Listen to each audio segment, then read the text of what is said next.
आप देख रहे हैं news network channel Jamil Shah के साथ। Subscribe my channel, like and share. 14 जुलाई 2025 को एडवोकेट जहीरुद्दीन शेख ने धुले जिला मराठी पत्रकार भवन में एक पत्रकार परिषद लेकर एक बड़ा खुलासा किया है। एडवोकेट जहीरुद्दीन शेख की तकरार व पाठ पुरावे पर न्यायालय ने तत्कालीन आरटीओ और तत्कालीन पीआई और अन्य लोगों पर गुना दाखिल करने का आदेश दिया है। ऐसी मालूमात एडवोकेट जहीरुद्दीन शेख ने दी।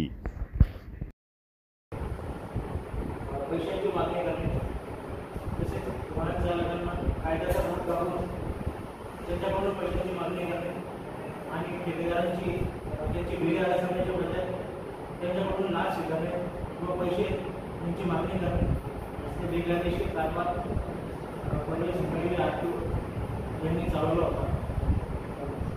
तसेच यावरील संपूर्ण बेकायदेशीर भ्रष्ट कारभाराची मला माहिती मिळाली। मी त्यावेळी थोर समाजसेवक पुन्हा झाले साहेब गरीब भ्रष्टाचार विरुद्ध जनआंदोलन या संघटनेचे काम करत असल्यामुळे मी त्यावेळी त्यांच्या वरिष्ठ अधिकाऱ्यांकडे लेखी स्वरूपात तक्रारी दाखल केल्या। त्यानंतर योग्य पाठपुरावा केला, परंतु वरिष्ठ संबंधित अधिकाऱ्यांनी त्या तक्रारीवर कोणतीही योग्य प्रकारे दखल घेतली नाही आणि त्याच दरम्यान दिनांक 30 मार्च 2019 रोजी परवेश गडवी व मोटरवाहन निरीक्षक सुनील प्रकाश ठाकूर यांच्यासह लिपिक व वाहन चालक इत्यादी सर्वांनी मिळून गट केला व त्या गटामध्ये देवपूर पोलीस स्टेशनचे तत्कालीन पीआय संजय सावंत यांनी त्यांना सहभागी करून घेतलं आणि माझ्यावर अत्यंत खोट्या प्रकारचे गंभीर आरोप केले। त्याचवेळी मीही त्या आरोपांच्या विरुद्ध पीआय साहेब यांना क्रॉस कंप्लेंट दाखल केली आणि मी कंप्लेंट लेखी स्वरूपात होती। सर्व पुरावे होते, सर्व योग्य पुरावे होते, परंतु दुर्दैवाने संजय सावंत यांनी त्या तक्रारीवर कोणतीही दखल घेतली नाही। उलट माझ्या विरुद्ध गंभीर स्वरूपाचे आरोप केलेले याची दखल घेतली आणि माझ्यावरच गंभीर स्वरूपाची कारवाई होऊन माझ्यावर गुन्हा दाखल केला। त्यानंतर जवळपास 2 ते 3 दिवस लगातार आपल्या पत्रकार बंधूंना खोटी स्वरूपाची माहिती दिली आणि माझी बदनामी केली गेली 2-3 दिवस। त्यानंतर मी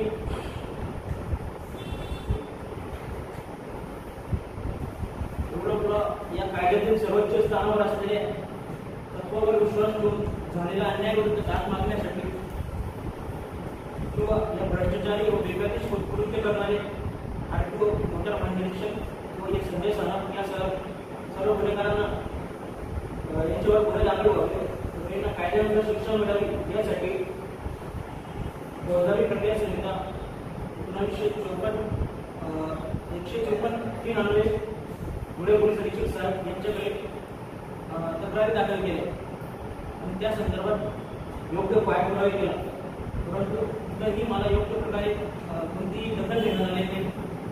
त्यामुळे मी